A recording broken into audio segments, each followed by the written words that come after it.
If we just start out, we'll go down the line. Tell us your name, what you blog about, and a little bit about how you got started. So we'll just pass the mic. Yeah, my name's Melissa George. I'm from polishedhabitat.com, and it's a home decor and organizing blog. When I got started, I was actually a project manager for St. John's Hospital, so totally different, and I was missing that creative part in my life. I wanted something where I could decorate and make things pretty, and I've always wanted to be an entrepreneur. So I read about blogging, I read people were making money doing it, and decided to take the leap and see if I could make that work too. I am Amy. Up to your mouth. I feel like it is. Yeah, right. I'm Amy, and I blog at Straight A Style, so it's a fashion blog. I started out a personal blog in 2010, and it's super embarrassing to look back on now, but it's kind of blog about anything and everything. My husband and I had just moved to Tulsa, and his family is in Alabama, so we're just kind of trying to keep in touch and just kind of enjoy the creative outlet like Melissa. I was a high school math teacher at the time, so kind of two totally separate sides of my brain there, and just kind of slowly started incorporating fashion because I've always enjoyed it, and slowly kind of began doing more and more fashion. And so in 2015 I kind of rebranded and named it Straight A Style and just decided to focus on fashion from there. My name is Thuy, and I blog at heythuy.com. It's a creative lifestyle blog originally, and I rebranded probably about 2 years ago. I've been blogging for about 5, and I started off just kind of sharing about my family, about my kids, and what we were up to. And then I decided to change it to a more DIY blog, sharing tutorials, and I used to host these creative workshops around town, and so I used it as a platform to share about my workshops and just ideas and things like that. And actually just rebranded again, which is kind of crazy, to more of a lifestyle blog. So I'm just really kind of just sharing about my life, what's going on in Tulsa, and just about my family. Hi guys, my name is Macey Flowers, and I blog at Beyond the Blonde. I got started because when I graduated from college, I thought I landed my dream job, and about 2 months into it, I quickly realized I did not have my dream job, and I didn't really like it. And so it kind of put me at a crossroads where I had to step back and kind of reassess what I wanted to be doing, what I'm passionate about. And for me, when I thought about that, I was like, okay, I know I love clothes, I know I love makeup, all things girly, but at the heart of my passion, it's people. And so I was like, how can I mesh all of these things into a career? And I had followed blogs for a really long time, and I'd always kind of wanted to start one. And so at that point, I was like, okay, maybe this is the time. So to me, I find my purpose in it just because I don't look at it as like, oh, I'm selling someone a lipstick. I think it's so much more than that. It's helping someone find a lipstick color that makes them feel confident and empower them to, step into a room and be like, I look good, So kind of just building that relationship almost like a girlfriend as opposed to just reading this random person that they don't really know. You know what I mean? So that's where I started. Perfect, that's great. So lots of backgrounds here tonight. Let's talk a little bit about content. So you decided to start a blog, and all of a sudden you have to come up with something to say every week or every month or however often you publish. So if you can tell us, when it comes to creating content, what do you think are the most important things to remember? How do you create content that someone wants to read? Right. Sometimes this is really hard, especially whenever you're trying to create, if you're trying to put out a blog post once a day, or let's say Instagram, maybe you're trying to post twice a day to be consistent. And it's really tough coming up with the content, but at the same time, if you step back and you think about, okay, what would I want to read? Your blog is an extension of you in a lot of ways, and so sometimes I just have to step back and think, what would I want to know? Would I want to know how to create, and for me in my blog, how to create a messy bun, or what is on trend for summer? I would want to read those sorts of articles. So I kind of put myself in my reader's shoes and then kind of go from there. Literally, you put yourself Literally in their shoes. I think for me, when it comes to content, I'm a big planner, so I try to plan my content around what's happening in my life and kind of what's happening in the seasons, because I feel like if it's happening to me, it's probably happening to other people out there.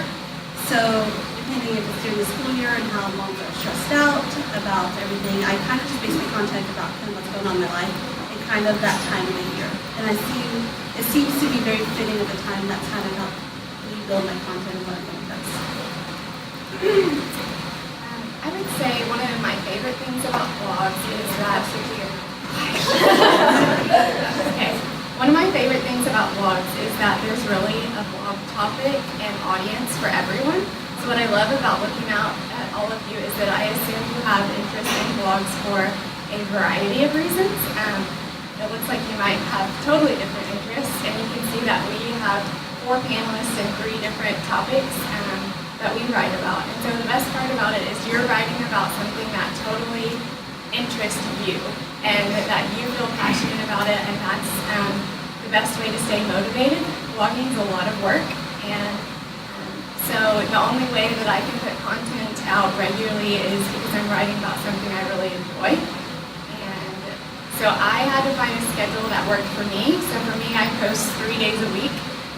Some bloggers post a lot more than that, and that's just not feasible for me in my life. I know bloggers that post less than that, so it's kind of figuring out the balance of your creativity and then also the realistic nature of it in your life, I think is at least what has worked for me.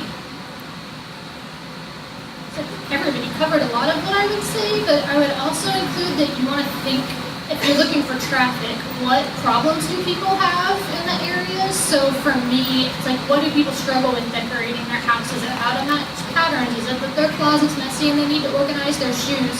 So if you think about what problems people have, then you can write about how to solve those. Okay, so let's talk logistics for a second. Obviously, when you have content, you have to have somewhere to put it. So tell us what you use now for publishing your website, other tools you might use for graphics, or any other tools that you find really helpful. And maybe tell us stuff that you've used that didn't work for you, save people some time a little bit. So for my main site, I use WordPress.org, which is also called self-hosted WordPress. So I have a host, and then all of the content is stored on WordPress. It's kind of difficult at the beginning, but once you get used to it, it's actually pretty easy to use. Outside of that, one of my favorite new things is called MailerLite, L-I-T-E, and it's for email marketing. You want to make sure, if you can, from the beginning that you're collecting email addresses, because those are going to be your most hardcore audience. If they're giving you their email address, they want to know more from you. I switched from MailChimp, which is a really popular one, but costs twice as much, and so far I'm finding this MailerLite easier to use. My open rates are the same, so that's one thing that's working. And then for photos, I'm obsessed with Lightroom. Made a world of difference. Like, I can take the same quality photograph and then I magically make it better in Lightroom. And Adobe has a photography plan that I think it's $9.99 a month, and you get Lightroom and Photoshop. So that's my favorite tool.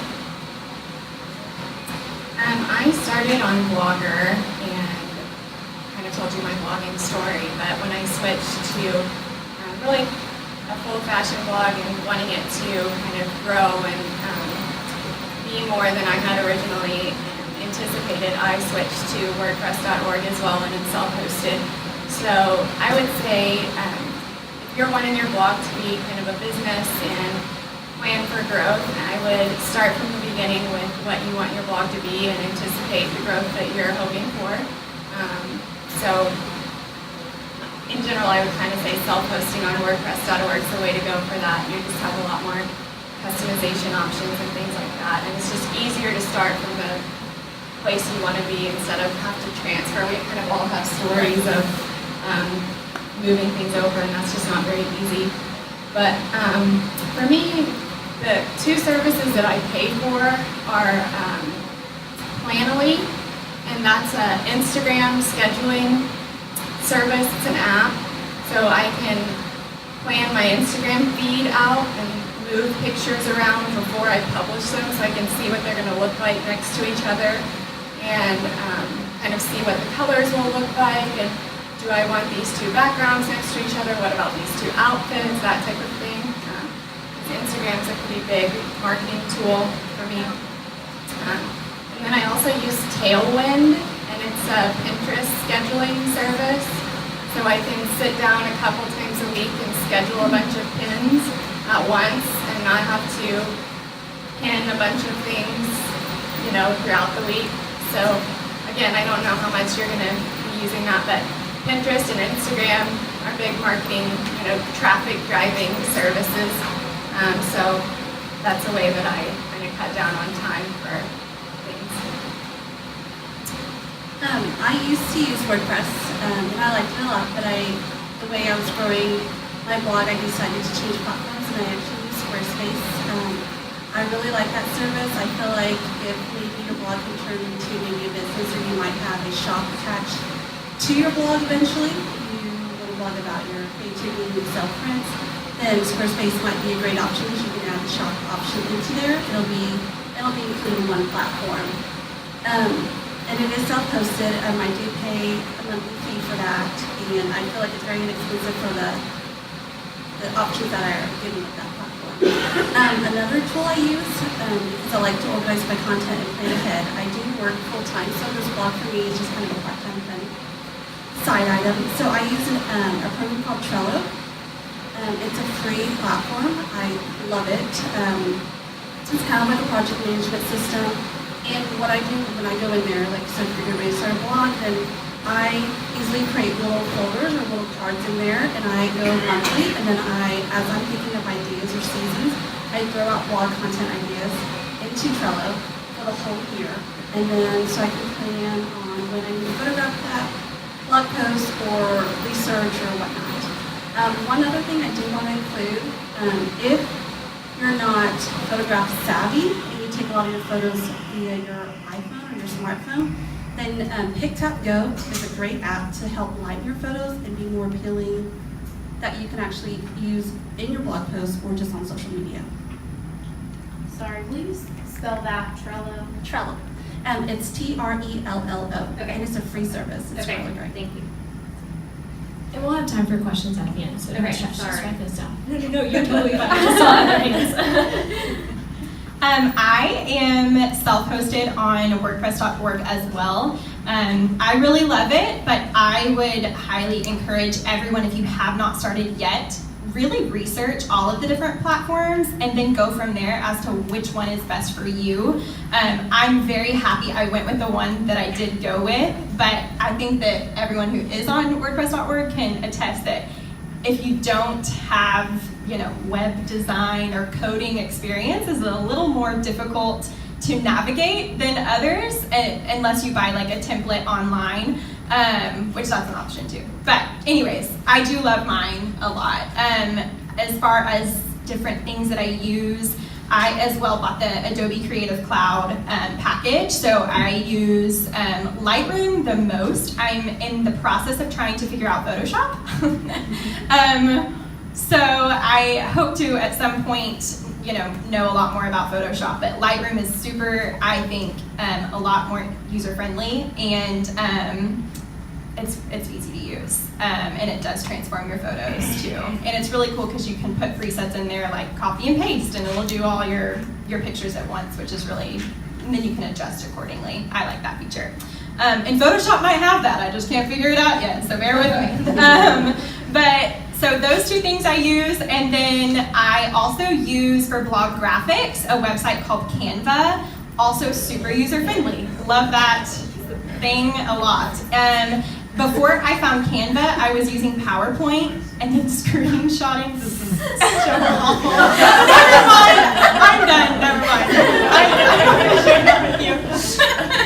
I was using that. And yeah, whatever works. It's survival of the fittest, y'all. You gotta make it happen whenever you don't know what's going on. But anyway, so I was using those, and I also have another thing about the Adobe Creative Cloud that's really awesome is you can pull it up on your phone too. So sometimes, like if I'm in a bind and I do take a picture to upload onto social media and I'm not by my computer, it's great because I can get it on my phone as well. I'm trying to think of anything. I think that's it. Okay. Phone's ringing, bro. Alrighty, so you have your content, you have it online, but now you need people to actually look at it for it to be of value, right? So you talked a little bit about marketing, how you use Instagram. Let's have a marketing conversation. I think marketing is really overwhelming sometimes to people. They're like, do I pay for it? Do I not? Maybe, what do you use to market? Maybe a few creative avenues you've used to market so that more people are consuming your content. Are you saying like marketing in terms of how to get followers? Yeah, or how to grow your following. Yeah. So that could be an entire discussion alone. But in keeping it short, one thing that I felt like in the beginning, starting out, that really helped me was finding my community, going out and finding other bloggers who were talking about the same things that I was talking about. And kind of building friendships with them and being supportive of their blogs, and just by like maybe commenting on one of their posts, it was like I felt I would see people, I would gain more followers because people that were following them would see my name and be like, oh, who's this chick? And like click on me and maybe find me that way. Just by being like super supportive, and also like that's kind of what it's all about. I could go off on a tangent on that too, but I think it's so fun to find other people, other bloggers who are talking about the same things that you are. In terms of marketing, like I've never paid for advertising on, I know that that's a thing that's becoming, you can sponsor your post on Instagram and more people might see it, or Facebook and more people might see it. And I'm sure there's people that have had success with that too. But I just think doing anything and everything you can to get your traffic up, like even on your Insta stories being like, oh my gosh, I found this amazing thing and it's gonna make your eyelashes grow overnight. You're gonna have to cut your eyelashes, they're gonna get so long. I posted the link to it on my blog, like go look at it. And then like the next thing you know, hopefully, if you did your job right, you've got, 1,000 hits on your website. You know what I mean?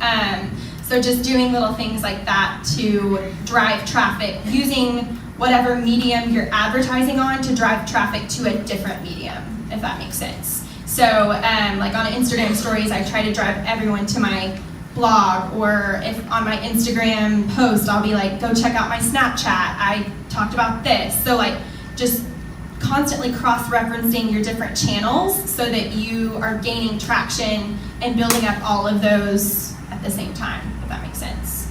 Sorry, I was kind of all over the place with that answer. Here you go. For me, when it comes to marketing, I don't pay for marketing on Instagram, but one thing I feel like it's very important that if you're going to go put yourself out there and produce content and want people to respond, then you need to respond to them. So I make it a priority to respond to my comments, whether it's just a thank you or whatever it may be, an emoji. I always make sure every night before I go to bed, I sit there and I go and I comment or reply to every single comment, just to let them know that they took time to acknowledge what I was sharing out there. And I appreciate that they acknowledged it and gave me words of encouragement or gave me some good advice that I was seeking. And I also think another important thing is to ask questions as well. Like your Instagram, they are very knowledgeable people out there. And so a lot of times when I'm looking for a resource or some information, I go out to Instagram and I ask my followers and I ask anyone that sees it, and I can really get good feedback on that. So I think asking questions and then also responding, acknowledging people that are acknowledging your feed and that are taking time to respond to your content. Well, I would have to agree with Macey that definitely finding people in your same content area and engaging with them has been without a doubt the most helpful for me, and also the most fun part about blogging. I've gotten to, as I've traveled, meet bloggers that I've interacted with over the internet and actually meet them in person, and I feel like they're my friends online, and then I meet them in person, I'm like, oh my gosh, I know you, you know? And it's really fun to kind of go to different states and meet these women that I've interacted with online, and we really do support each other. Like, I had interacted with Macey before I met her, and that's been really fun for me. And as far as on my actual blog, there are what is called link ups, and I'm sure that this is with other content areas too, but like a blogger will host what they call a weekly link up, and so it displays on their blog, it's a little thumbnail, and you can add, so you click the button and you add the link to your blog, and then it displays a thumbnail of your post. And so it's like a post with little thumbnails of everyone's like post that they've, you know, included. I don't know if that makes sense very well, but so I started doing that in the beginning of my blog, and I think that it really helps. So each week I will link up with different blogs, and so then people can see my post on this other blog. And kind of the idea behind it is to look at other posts, you know, when you add your link and kind of support each other. It's a good way to find other blogs. So that's one thing that's been helpful for me on my actual blog.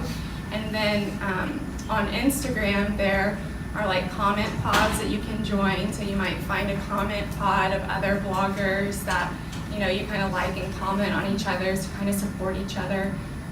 And there are Facebook ones like that too. So you can kind of find different blogging community supports that are helpful. And then something else I was going to say, but I forgot. If it comes to me, I'll take the mic back. So just to kind of tie into what they were saying about finding the people and engaging with them, is think about what your blog is going to be about and where your readers hang out. So if some of you are more on the business side, your readers may be on Twitter. So you need to be on Twitter, engaging with people, commenting, retweeting. For you guys, I'm sure for fashion, Instagram is like number one. For home, Pinterest drives most of my traffic. So kind of think about your own niche. That what's working for me may not be the right fit for what you guys are doing. So just think about where your readers will be hanging out. And then once they get them to your blog, make sure, again, you have somewhere where you can collect their email address so you can have them coming back over and over again. I remember those. Okay. Okay, so anytime you share on social media your post, make sure you tag and hashtag the brands that you're sharing, because the chance of being reshared is a lot higher, and that gives you followers. So that's something that I have had success with, especially more in the beginning of my blog.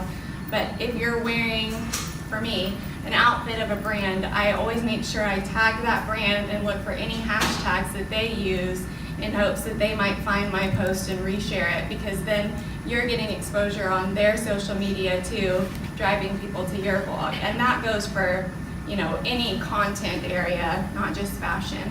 But that's really helpful in exposing your blog to different areas.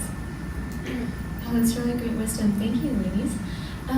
Okay, so once you have a big following, then your blog or your Instagram or whatever is really valuable. So, Melissa, I know that you do this full time as income, and the rest of you part time, and some of you have made money through it. So let's talk about making money with our blogs, and tell us how you do that. Sure. There's really four main buckets, I would say, of how you can make money on a blog. The first one is the actual advertising. So when you go to the site and you're seeing the little ads in the sidebar or between the posts, and those actually make up 40% of my full-time income. So it's a pretty good chunk. And I have a company, if you're already established as a blogger and you have over 30,000 unique visitors a month, there's a company called Mediavine that I'm obsessed with. I've been to their conference, I'm a total fangirl, and they're making me a lot of money. It's awesome. So that's 40% of my income. 30% comes from working with brands directly. So Pier 1 may have some furniture they want to promote, and they would enter a contract with me to style it in my room, make over a space, do the photos, and then include links to all their products in my post. And then 20% is affiliate marketing, so whatever I'm using, oftentimes if it's something I can find on Amazon, I'll link to them, because a lot of us have Prime and it's really easy to impulse buy things on Amazon. So anything I'm using to organize, any little bins, the rug in my office, I link to all of that, and then I get a percentage if somebody actually goes and buys it. The fourth bucket is probably the best, and I'm not the best at it, which is having a product. I have a few friends that are multiple six-figure bloggers, and all of it has come from them having their own ebooks, some about hand lettering, some about how to blog, and they've developed these products and then they're selling them in their sleep. So it's a ton of work up front, but if you market it right, it just goes on forever. So that's one thing I'm gonna work on next year. Okay, I make money through affiliate networks. So if you're a fashion blogger, there's a company called Reward Style, and that's kind of the umbrella company. And I use Like to Know It on my Instagram, so that's kind of an Instagram handle of it. But Reward Style allows you to link any product that you are wearing on your blog. They also use, you can link anything on Amazon or home decor or whatever it might be, but of course I use it for fashion. So anything that I post on my blog, I link through my own unique link, and then if anyone clicks on it and buys it, I get a percentage of that purchase. And so I also use it on Instagram, so anytime you see that Like to Know It link and you're signed up for it, if you go and make a purchase through what I share on Instagram, I also make a commission on that. So that's one avenue. And then the other is sponsored posts. So I will work directly with a company and do a sponsored post with them and kind of charge a set rate for that. And then kind of the third way that is income for me is just gifted clothing, which is kind of the main way I started out in the beginning. And kind of as I grew, was able to start charging for posts and things like that. So I don't do a ton of sidebar ads, but after hearing her percentage, I'm thinking I have different ways of making income from the blog. So one was from my blog and creating a blog and sharing the content and doing stuff.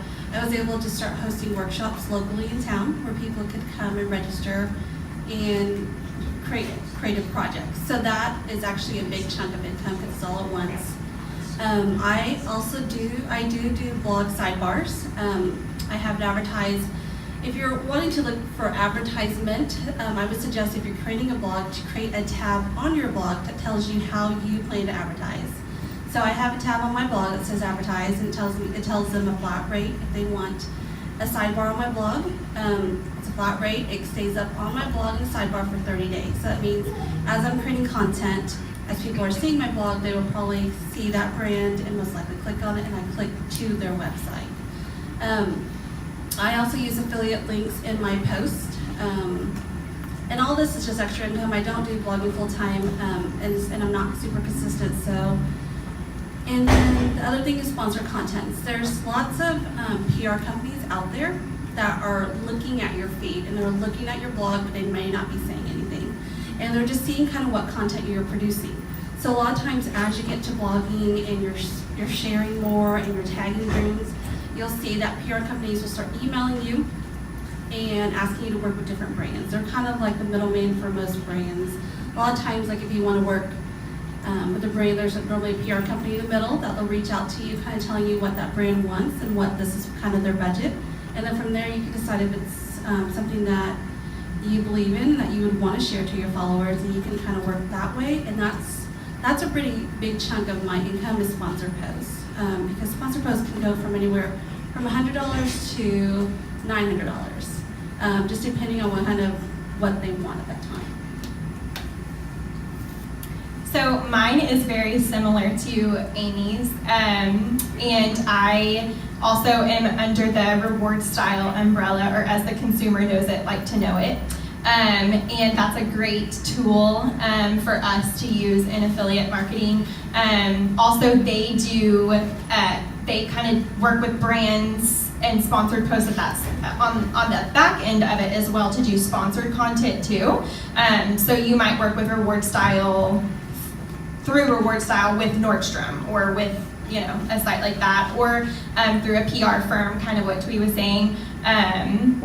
So, affiliate marketing, and then also through the sponsored content. What I did for my sponsored posts, my fiance should probably lead this portion of it because he's totally the finance man and helped me come up with all of my stuff. But I made kind of a media kit and kind of an overview of me, my blog, what I portray my brand to be, so that brand that's looking at it can kind of get a feel just from my little spiel as to whether or not we would be a good fit if they didn't already get that from my social media and from my blog in general. But from there, it's almost like a little menu where they can order what they would like, the coverage that they would like to see from me and what our collaboration can look like. So anything from an Insta story, social media takeover for their brand is X amount of money, or a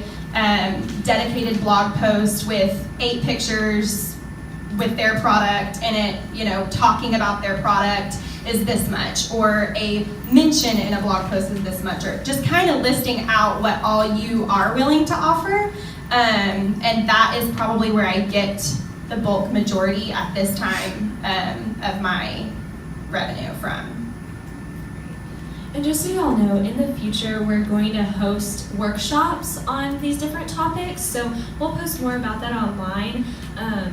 But yeah, if you want to know more about how to approach people, how to do those kinds of contracts and stuff like that, I know that's a lot to think about, so we will have that coming up. So we don't have to worry about getting into the nitty-gritty tonight, but just keep an eye out for that. So, okay, what do you do when you run out of things to say? Because I feel like if you're writing a ton and always, having to crank out content, what do you do? Where do you get your inspiration when you just have nothing else to say? Well, that's a tough one. It's hard. I think that we all go through that as creatives. I think you get in these little ruts, and especially for me, I think sometimes whenever I find myself in a creative rut, I start comparing myself, which is the worst thing that you can do. I mean, you might as well just sign off Instagram and just, you're sealing your grave right there, for me anyways, because I'll start looking maybe at Amy's Instagram and I'll be like, oh my gosh, she's killing it, and I can't even think of one thing to say, and everybody thinks I'm crazy and a loony bin for doing this, and and I'll start going down this rabbit hole. So for me, it's just kind of back to that blogging community. Nobody else gets it but the people who are doing it with you. There's a certain layer of vulnerability about blogging. I mean, you're putting yourself out there in a lot of ways, and just having that circle of people that you can be like, y'all, I don't know what to do here. I don't know what my readers want. My likes are down, my views are down, do they even care what I have to say? Should I just give up? Just having someone to just ramble off with. And You almost just started singing. sorry guys. But I think you can let yourself go down that path. But for me, my friends that I've made in the community that get it, they have been who has kind of brought me back down to earth and built me up and empowered me to get back out there. And again, kind of what I said earlier, for me, when I get in that rut or when I'm trying to think of content, what would I want to hear? What would I care to know about? And then read magazines. I love magazines. I love other blogs. And gain inspiration from those magazines that are like-minded. For me, it's Allure, it's Vogue, it's other mediums that are talking about the same topics I am, and it gives me inspiration to create my content and move forward. Sorry for the long-windedness and singing and everything else I just said. For me, it actually happens quite more often than I like. But when I can't think of anything to say, I actually just don't post. I feel like it's okay to give yourself a break from social media. It's very stressful. I mean, you think it's so easy that she's just posting a pretty picture, but there's a lot of planning into it. And for me personally, if I don't have good content or something relevant, then I'm just not going to post. I don't want to post just to post. So when I get in those ruts, I kind of take a mental break. It's been 2 days since I posted to Instagram, and it's totally fine. not gonna be a problem. And then I just give myself some time to do like what I consider a brain dump. I just take a piece of paper and a pen, and I just sit there and just write down ideas that have maybe been lingering in the back of my head that I haven't made time for, and maybe now is the time to make time for it because I have nothing else to say right now. So it's just like a business. A blog's very similar like a business, so you have to plan, and you got to think of ideas that you're going to put out there. You can, unless you're really good and you can just wing it. But for me, if I don't have anything, I just kind of stop and give myself a break, and then come back with something else to share. And I'd rather do that than just share something that might not be relevant to my brand or to my blog or to my readers.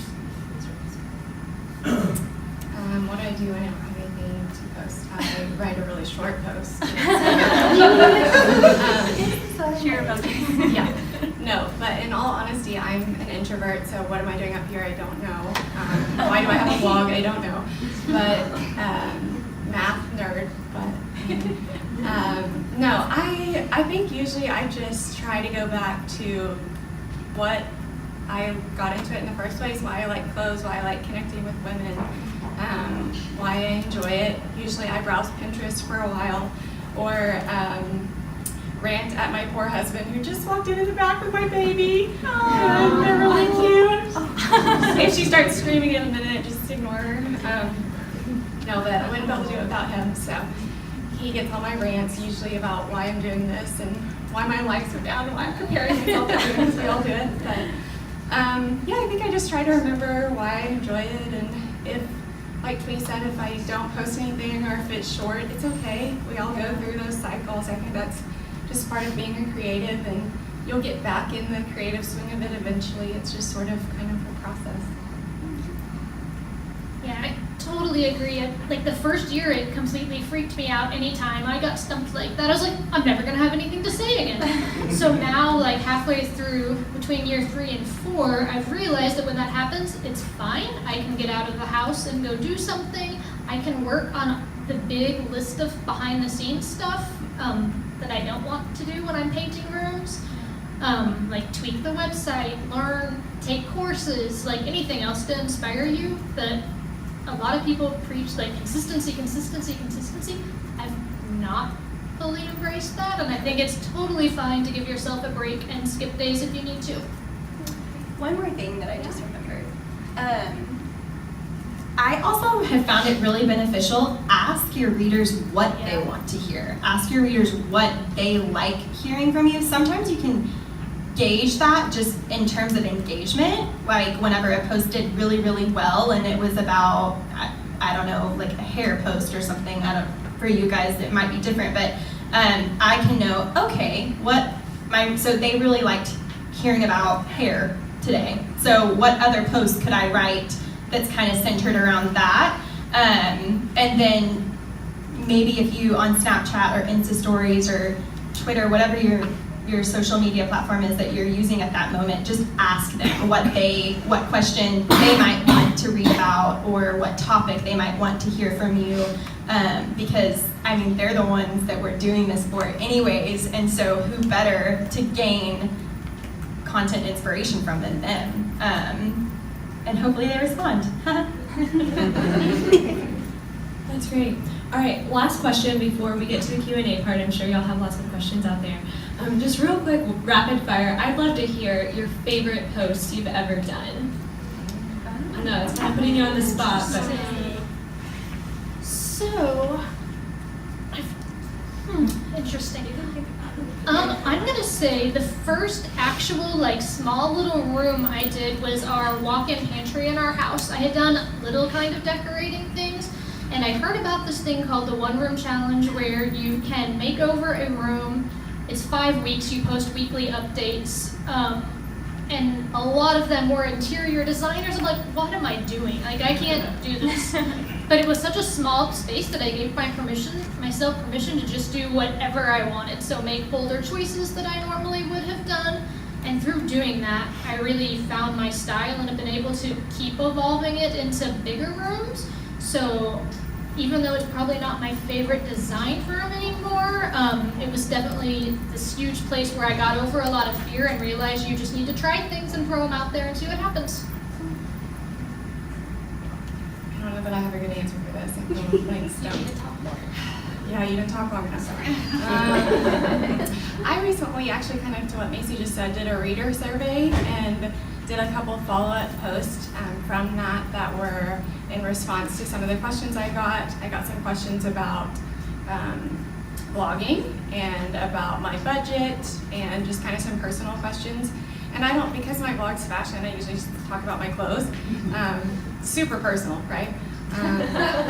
But so I kind of got the chance to talk a little bit more about different things and made me realize maybe I should do that more often. And those are fun posts for me to just kind of dive into a couple of different things that I've been asked about. I think for me, some of my favorite posts are all my workshop recaps. Just a lot of times when I go and host a workshop, I don't know who's coming, and I may be meeting them for the first time. So it's fun to kind of get to know them during the workshop and then just kind of recap of how that went. And those are normally really fun posts with pictures and stuff. When I first decided to start my blog, I was excited, but I was also terrified. The fear crept in, and it was almost crippling because I was so scared of what people would think of me. I started blogging practically right out of college, and so to me, I just immediately started hearing all of these whispers of what people were going to think or what people were going to say in my head. Like, who does this girl think she is? Like, do we seriously care about what shoe she likes right now or what she thinks is in, you know? And so I started just letting that control me, and I was so terrified that they would think that I was just trying to post a picture of myself every day. And little did they know, it was so hard for me to do that. I was so awkward. You can ask my fiance Morgan. He took my pictures. I was very awkward taking pictures of just myself. It felt so weird and posting them. And so I was just so scared of what they were going to think and not see my heart behind it, which was really, in all actuality, to connect with people and all that kind of stuff. I thought that they would just see the opposite of what I was trying to do.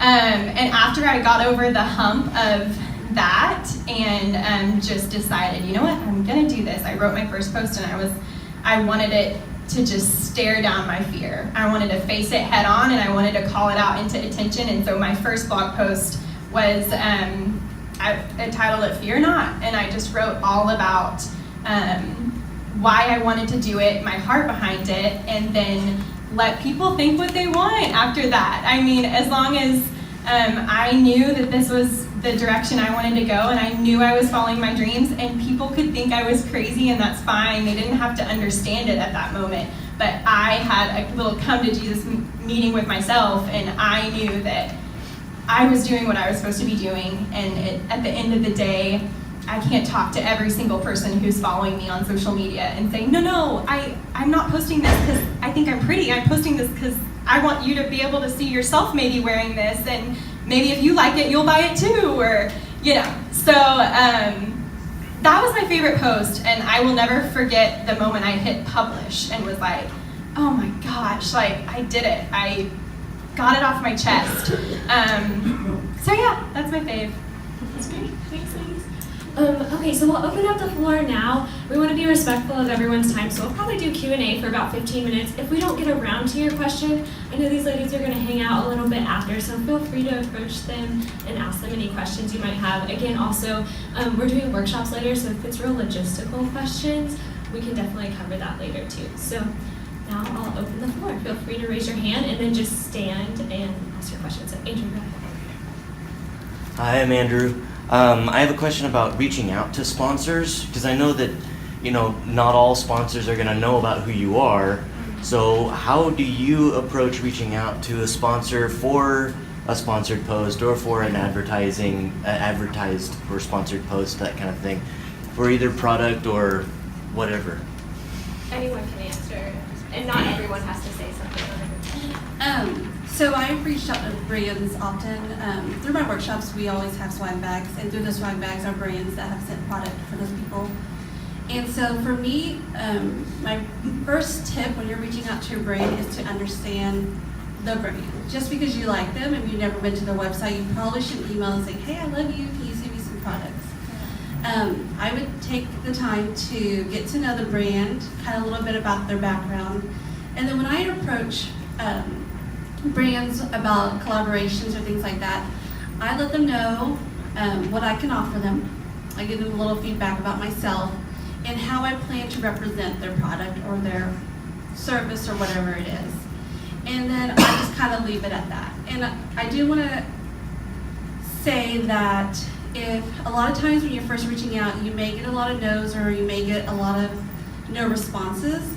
And I don't want that to discourage you, because at the beginning I got a lot of no's, but a lot of times those brands have marketing budgets and it's just no at that time. But I've come back months later for maybe a different workshop and the answer was yes, and they did send product, and I have worked with several brands since then from that. So I think getting to know the brand first before you're reaching out is very important, and what you can provide for the brand.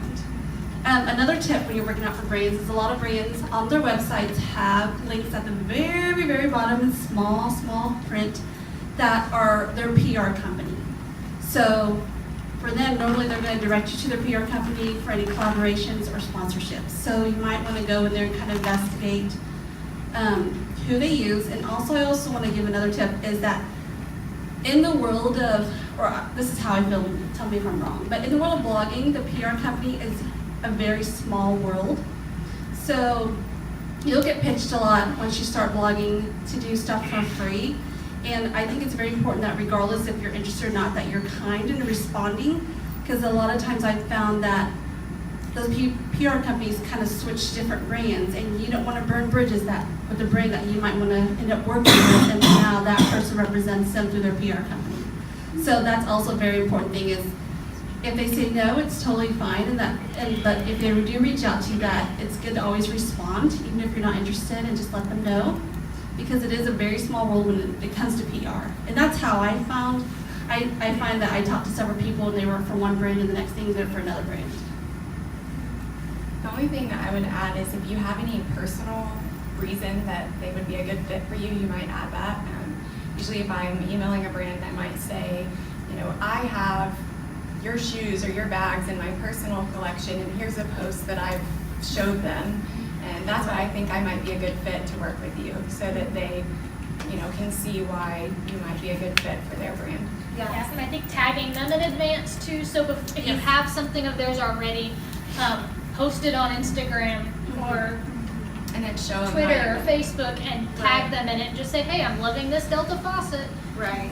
And to piggyback on that, I also think some brands are, to me, when you pitch to a brand, I think you should never be saying like, I really love you guys, here's my rates, hope you can work together. I think it's important that before you ask them to compensate you or ask them to give you something, like I would think you would be more successful reaching out to that brand and saying, hey, I'm Macey, I'm just letting you know I exist. And here is some blog posts that I've already featured some of your stuff on previously, and it got this much engagement, it got this many clicks off my website. Like, back up why working with you would be successful, if that makes sense. Right. So basically give them proof before you let them start the conversation. Oh, that is so cute. We would love to send you X, Y, and Z. Oh, by the way, we have a campaign coming up in the summer that we'd love you to be part of. Like, let them do let it be make them think it's their idea, basically. But I think it's more that pitch is just there's so many people blogging, just letting them know that you exist and that you really love their product or their brand, and that you're hoping that they will love you back. That's great. Next question. Yeah, go ahead. On your websites, do a lot of you guys use Google Analytics to look at your traffic? Or? Yes. The question was about Google Analytics. Do they use it? Yes. Yes. Okay. There was a question back there in the Homa campus. Yeah, it was the same. I was wondering about like what they use, if it's different than Google or. Yeah, I did want to. If you decide to use Squarespace as a platform, there is a traffic widget already plugged into that platform that will also tell you about your traffic. But it is a good idea to get on Google Analytics, because a lot of those companies that do want to work with you want to know your rates, not your rates, but your traffic. And sometimes, a lot of times, you have to send that information to them before they'll decide if they want to work with you or not. What do you do with that data? How do you utilize it to further your future, further your growth? So I look at maybe what the top 5 or 10 most popular posts for last year were, and especially those top 2 or 3, I think about things that I could do that are spin-offs of those. So one random one of mine that I didn't know was going to do so well is about cleaning my oven. And that was the first cleaning post I had ever done, but Magic Eraser came and offered me more money than anybody had ever offered me before. And I already used Magic Eraser, so it was a good fit. So I did this post about cleaning the oven and it took off like crazy. So then all of a sudden I'm like, wait, maybe I should do something about the microwave. So I'm just looking at that data to figure out what the readers really are responding to. Yeah. You can also see what sites drive traffic to your site. Right. And so it helps you know what social media platforms to Are focus working. on. Are actually working. Because sometimes you're focusing on one, but really one's working more. To piggyback off that question, are there apps that you use for other platforms that gauge your posts on those platforms? Like you mentioned, Macey, you did a hair post. Can you see which exact posts on Instagram have the most engagement without having to scroll through all? Right. Well, I mean, instant gratification, you can see how many likes just by the likes. And tip for me, like I link because so Amy and I, since we're affiliated with Reward Style, there's a whole other analytic app that we have that just through Reward Style, we're able to, along with Google Analytics, track it even furthermore. Yeah, I mean, you can see like from Instagram, oh my gosh, like this got this many likes. They're interested in that because they wanted those products sent to their email or something like that. But then even a layer further, yes, you can see how many clicks that like product on your, that you linked on a word or whatever got. So you can know what they're interested in. It's all the same interwebbing. Yeah, it's different things, but it's the same at the same time. Yeah, I think with Instagram, and I could be wrong because I don't have my Instagram set up as a business, but if you decide to convert your Instagram to a business, which a blog can be a business, Instagram will provide you with more traffic information about your posts. How do you decide to go from personal to business? I honestly haven't researched it. I don't know. Does anyone have any? I do. Are you a business? No, I'm not. Oh, I went to the business on Instagram, and I don't know that I find it super helpful, but it shows you like what days you get higher traffic on, and it shows you what times are better to post. I don't know that I can tell. I kind of post at the same time every day, which I did before I switched to a business account. But WordPress has the same like plugin, and it shows on any given day traffic from social media, so I can kind of tell maybe who was interested in what post from those. But as far as like social media specific traffic, I don't have any other apps or anything.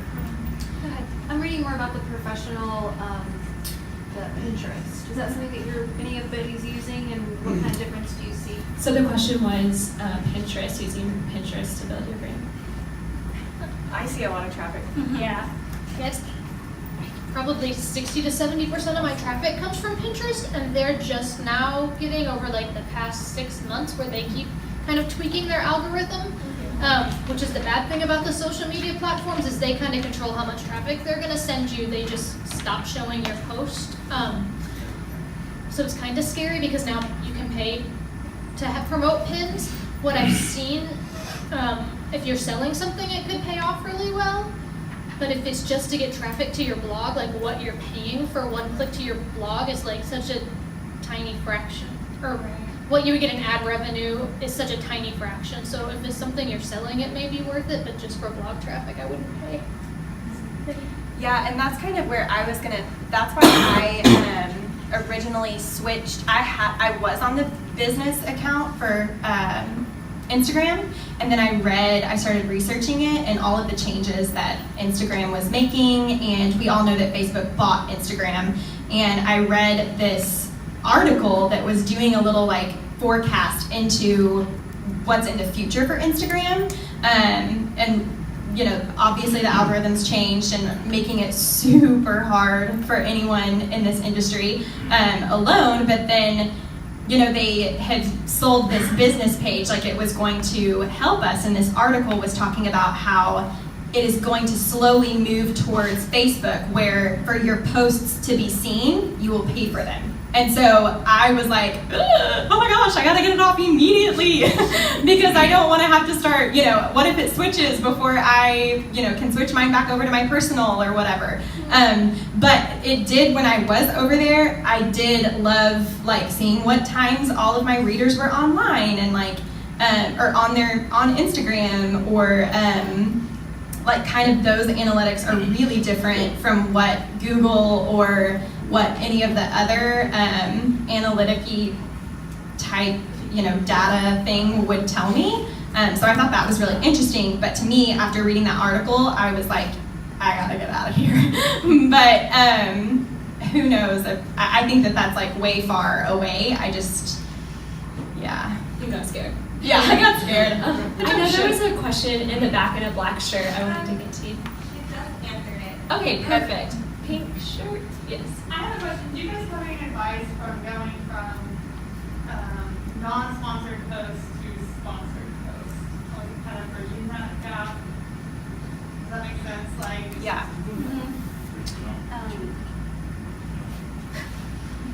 So I think, you guys will be, but I think if you're going to want to get paid for your posts is to go ahead and create a media kit. That will be able to tell you, you can determine how much you're going to want to charge these people.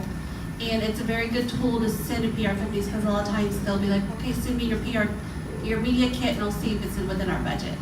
So I think from going from non-sponsor to sponsor is to go ahead and know how much you're going to charge these people and how much time it's going to take you to create that content. That's what I feel like is important when you go from non-sponsor to sponsor. I was just going to say that realistically, not all of my posts are sponsored posts. I post 3 times a week and one might be sponsored. So in reality, they're not all. Just so you know. Yeah. Other question?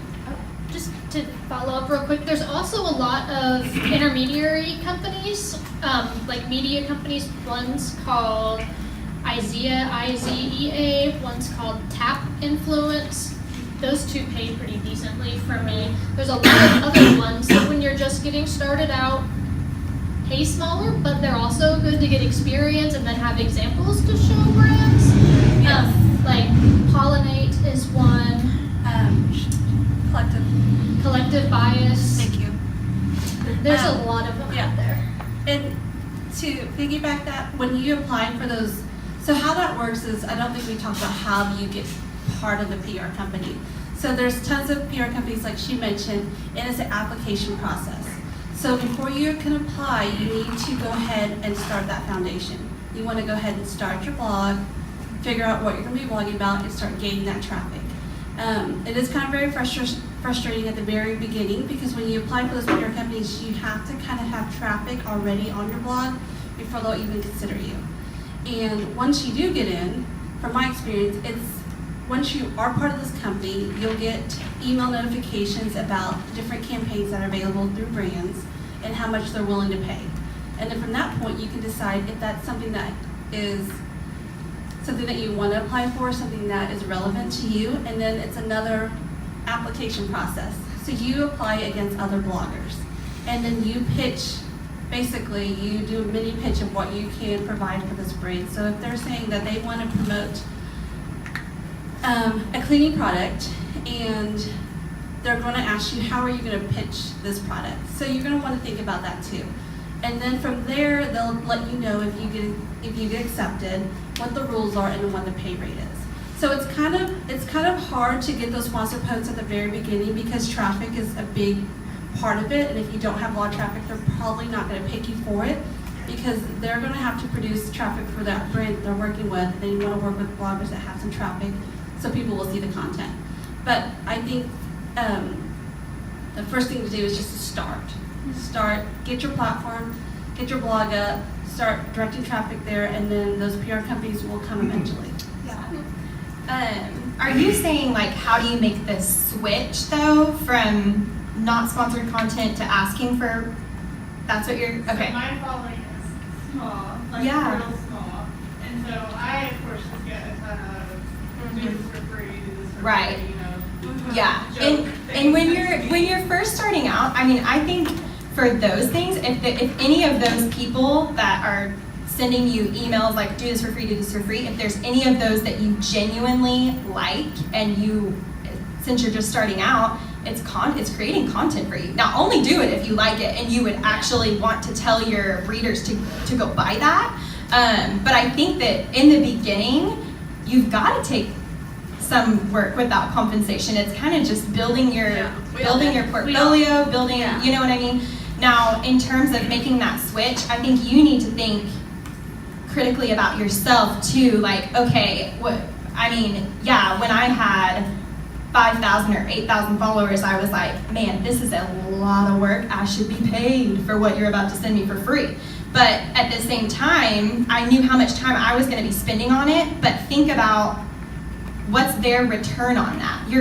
My audience was too small. I couldn't ask, and even whenever I did make the switch to ask for that compensation, I started out small, and I think that I priced my coverage based, like, mirroring that, if that makes sense. So as I grow, my prices change and my prices grow.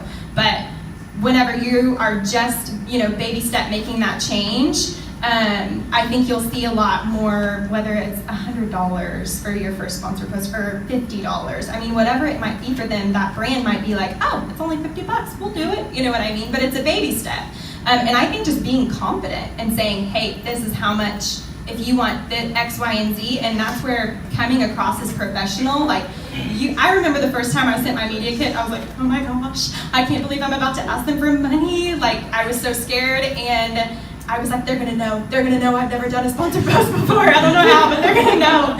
But just sending it and coming across as professional, I think they have no idea. And so, just being confident in it and pricing yourself reasonably, considering where you're at in the realm of blogging, if that makes sense. But totally don't be, I think a lot of bloggers get on their soapbox and they're like, I will do nothing for free, absolutely nothing. And it's like, when you're first starting out, you have to.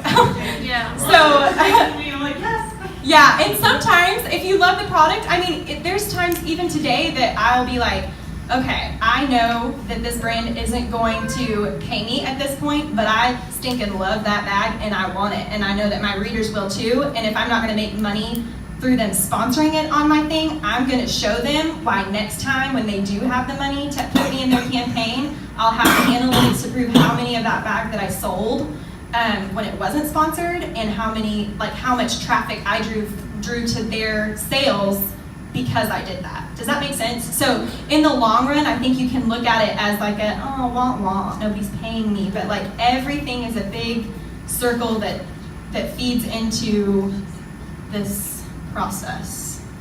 There's some general price guides online too, where you can kind of gauge your social media and your hits per month and decide what you should be charging.